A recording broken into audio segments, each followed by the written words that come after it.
ni umutobe kuba wuzi witwa ABC drink. Ubwo bivuze ngo ni ABC kuko ukorwa mu bintu bitatu, ni apple ariyo bita pome, na beterave ndetse na karoti. Ibyo bintu bitatu nibyo biza kuba byakora uwo mutobe. Uyu mutobe nanone ukaba witwa iyo ABC cyangwa se ABC ihagarariye apple, beterave ndetse na karoti. Ni umutobe ukungahaye ku bintu byinshi turi buze kuba twarebaho, ariko ndetse akaba ari umutobe twese dukeneye kugira ngo tubashe kubaho dufite ubuzima bwiza kandi udufashe muri byinshi. Bwa mbere uyu mutobe wavumbuwe n'abashakashatsi bavumbura imiti y'ibyatsi bo mu Bushinwa. Baza kuba bawuvumbura bitewe nuko babonye ko ari ingirakamaro kuri mwene muntu. Noneho uyu mutobe bwa mbere turabanza tumenye uburyo bwo kuwukora, nyuma yaho tubone uburyo bwo kuwukoresha, nyuma yaho tubone icyo ushobora kuba watumarira. Bwa mbere nkuko twabivuze ukorwa mu bintu bitanu, ariko iby'ingenzi ari bitatu. Ubwo icya mbere kitakwiriye kubura muri wo ni apple ariyo pome cyangwa se karoti ndetse na beterave. Ubwo wongeraho ibindi bintu bibiri.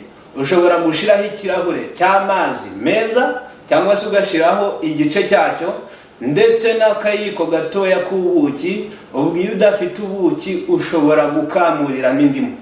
Noneho ibyo bintu bitanu urabifata ukaba wabiteguye. Bwa mbere ukabanza ugafata iyo pome, karoti ndetse na beterave, ukabanza ukabyoza neza kugira ngo bibashe kuba byatungana bidafite imyanda. Nyuma yo kubitunganya urabifata ukabikatakatamo uduce. Nyuma yo kubikatakatamo uduce urabifata ukabishyira muri blender cyangwa se mu kamashini gakora ji cyangwa se imitobe. Nyuma yaho ubwo uba wavanzemo y'amazi. Ubwo nyuma yo kubisya cyangwa se kubinogereza ushobora kubifata ukabiyungurura ugashira ku ruhande, hanyuma ugatangira kuryoherwa. Ubwo nubwo buryo ubasha kuba wakorwamo, ndetse nkuko namwe ubwanyu mwabashije kuba mwabibona. Noneho uyu mutobe bwa mbere ukize ku bintu byinshi turi buze kuba twavugaho. Bwa mbere udufasha mu bintu 15. Muri ibi bintu 15, icya mbere uyu mutobe ukize kuri vitamine ndetse n'imyunyungugu. Kuko uyu mutobe ufite vitamine A, ukagira vitamine B ya mbere, B ya kabiri, B ya gatandatu, vitamine C, E ndetse na vitamine K. Ubwo izi ni vitamine. Ubwo wajya mu myunyungugu, uyu mutobe ufite vitamine ufite umwunyungugu witwa folate, zinc, ubutare, copper, iron, calcium, potassium, phosphore, magnesium, niacin, sodium ndetse na manganese. Noneho uyu mutobe muri kumva ko ukize. Ubwo ni akamaro ka mbere. Bwa mbere ukize kuri ziriya vitamine. Vitamine A ibasha gufasha umuntu kureba neza, ituma uruhu runoga, kuko nayo ubwayo nanone ikarinda n'inkovu kubyimba. Ubwo iyi vitamine A irakenewe. Ubwo wajya kuri vitamine C, ni vitamine ikingira kanseri, kuko yo iboneka mu biryo bibisi gusa kandi ikoreshwa buri munsi. Ubwo bivuze ngo umubiri si ikigega cyo kubika vitamine A, ahubwo yo ikoreshwa uwo munsi, ntiraramo. Nanone ikagira vitamine E ndetse na vitamine K. Izi zihuza zituma uruhu rubaho neza, ntirubashe kuba rwapfunyarara cyangwa se ngo rugire rute, ndetse bigatuma n'umusatsi unoga kandi umusatsi ntupfuke. Noneho nanone zikagira vitamine zo mu gatsiko ka B. Ubwo ni B ya mbere, B ya kabiri, B ya gatandatu ndetse n'izindi. Izi vitamine z'ubwazo ni vitamine zishinzwe gutunga ubwonko ndetse no gukoresha umubiri neza. Ubwo izi vitamine nazo zirakenewe. Noneho hirya akamaro ka kabiri, uyu mutobe utanga kurama cyangwa se utuma abantu barama. Ubwo ntutuma umuntu asaza vuba, nguyu imyaka 15 ubone yazanye ubukoyo, yatangiye guhengama, yazanye uruhara. Oya, ahubwo utuma umuntu nubwo yabakuze ahorana imbaraga, ahora akeye, ndetse ugatanga kurama. Ubwo bituma umuntu adasaza vuba, ahubwo bituma umuntu agira imbaraga kandi agahorana ishusho ikeye y'ubusore. Nanone ibi ngibi ibiterwa nuko ifitemo za vitamine twavuze, ndetse nyinshi muri zo zituma umuntu arama kandi zikanoza n'uruhu, zigakomeza n'amagufa. Ubwo ni vitamine A, B, C ndetse na vitamine K. Nanone ku kamaro ka gatatu, zituma umuntu agira uruhu rukeye. Ubwo wagira ngo dukoresha uyu mutobe, hagabanywa kuba abantu bitera amarangi, kuba abantu bisiga itaka, kandi n'ubundi bari buze kuba barikaraba rikabavaho. Ahubwo yo uyu mutobe utuma umuntu agira uruhu rukeye. Umuntu ntakeshwe no kwisiga ibitari ibye, ntakeshwe no gutaka uruhu atari bugumane, ahubwo bigatuma uruhu rubaho rukeye. Nanone mu gutanga uruhu rukeye ndetse no mu kurinda gusaza, bituma umuntu atagira iminkanyari vuba. Ubwo musange mu gahanga harimo ibizinga, usange hirya y'amatama hari iminkanyari, oya, ahubwo bituma umuntu aba hakeye. Nanone hirya yaho bituma nanone amaso abona neza, ndetse inyama n'imitsi yo mu maso ikagira imbaraga. Ubwo ukoresheje uyu mutobe, bwa mbere bishobora kumuvura amaso, bwa kabiri bikarinda amaso ye kurwara. Nanone ikindi, igihe ananiwe cyangwa se igihe ahari urumuri rwinshi, bituma imitsi ndetse n'inyama yo mu maso ibasha gukomera, hanyuma ntananirwe kuba yareba aho ngaho. Ubwo nanone kubwo kukoresha, dushobora kuzahura n'inyungu zo kudakoresha andi maso yakozwe n'abantu, ahubwo tukaguma gukoresha ay'Imana yadukoreshereje, cyangwa se ay'Imana yaduhaye, ay'Imana yaturemeye. Noneho hirya yaho nanone uyu mutobe ku kintu cya gatanu, utuma intekerezo zikora neza, kandi nanone ugatuma intekerezo zizirikana. Ubwo ntago umuntu abura amahoro we mu bwenge, ahubwo utuma umuntu agira amahoro yo mu bwenge. Icya kabiri, ugatera umuntu kuzirikana. Ubwo ntago uzapanga na gahunda n'umuntu, gahunda yari kuba mu minota 10, nyuma y'iminota 5 be wayibagiwe. Oya, ahubwo uzaba ukizirikana, kandi nanone utume nanone ushira ibintu mu gaciro, kuko ubwenge budashira mu gaciro noneho bukabura kuzirikana, umuntu aba yageze aho yitwa ngo yagoryamye.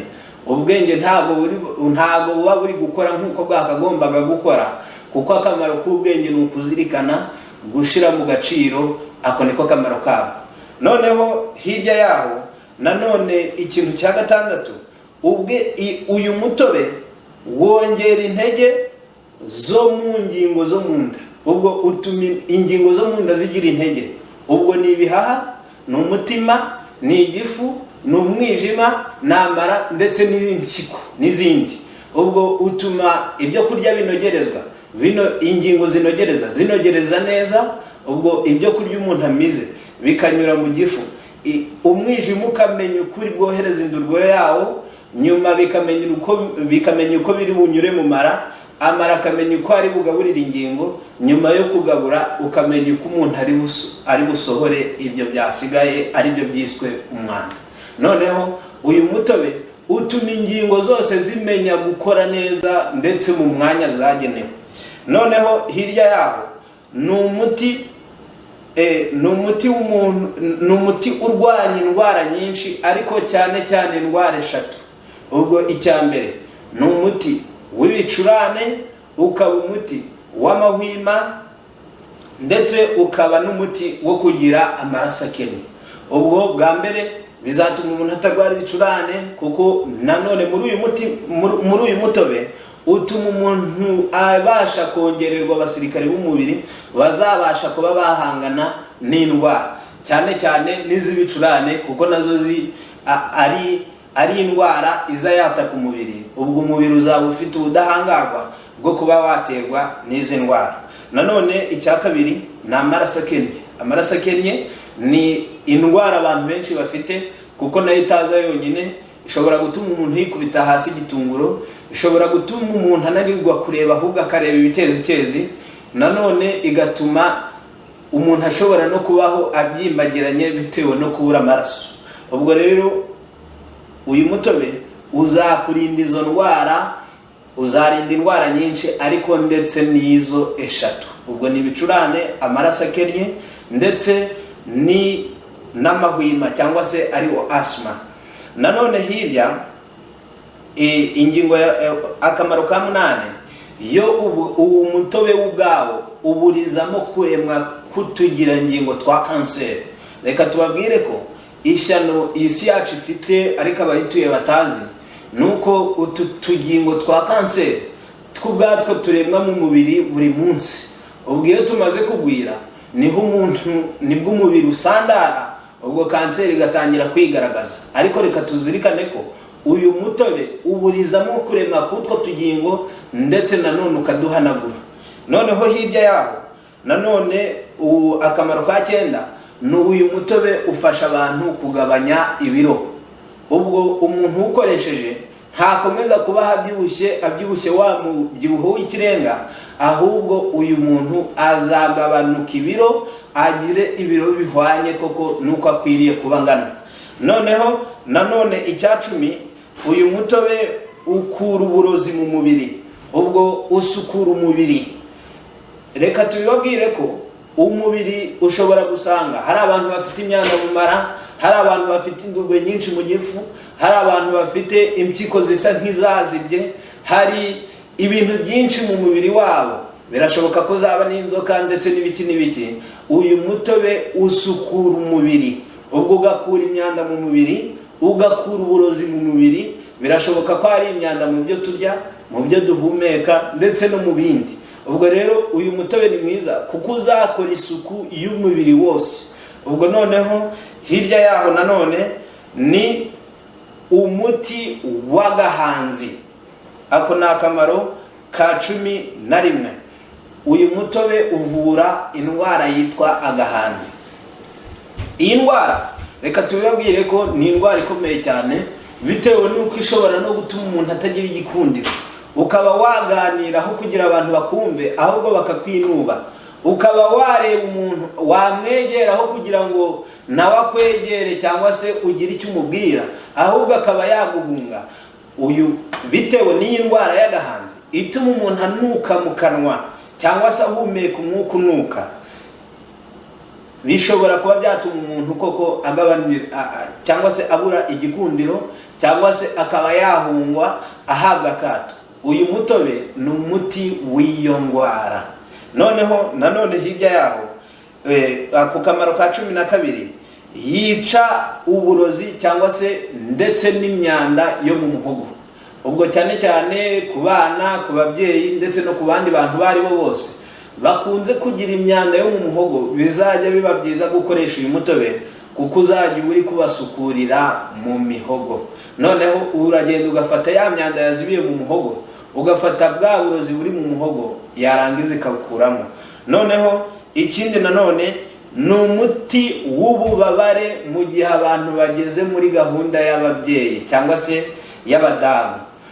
Ubwo kuri gahunda y'abadamu cyangwa se muri iriya gahunda bajyamo ngaruka kwezi, ubwo uyu muti cyangwa se ndetse n'uyu mutobe utuma batababara, nanone ugatuma batacika intege ngo babura amaraso, kuko cyane cyane iyo abantu bageze muri iriya gahunda bakunze no kugira ikibazo cyo kubura amaraso. Ubwo wo uzabafasha bwa mbere kugutunganya iyo gahunda neza, bwa kabiri no kubongerera amaraso.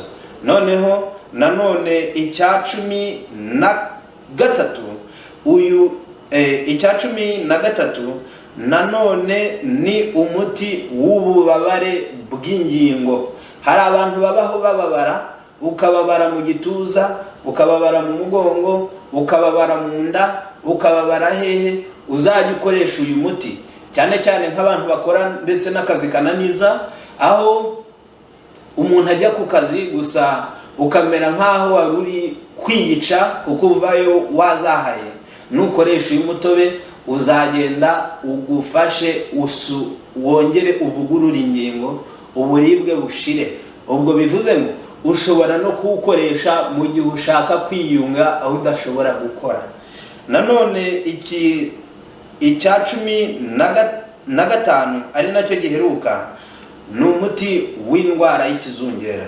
Ubwo iyi ndwara ku batayizi ishobora guterwa wenda n'ubwonko buba butari gukora neza, cyangwa se ugaterwa nanone nuko amaso adakora neza, cyangwa se ubu burwayi bukaba bushobora guterwa no kubura amaraso, ubwo ndetse n'ibindi byinshi. Ubwo rero nanone uyu ni umuti uzagufasha muri ibyo ngibyo.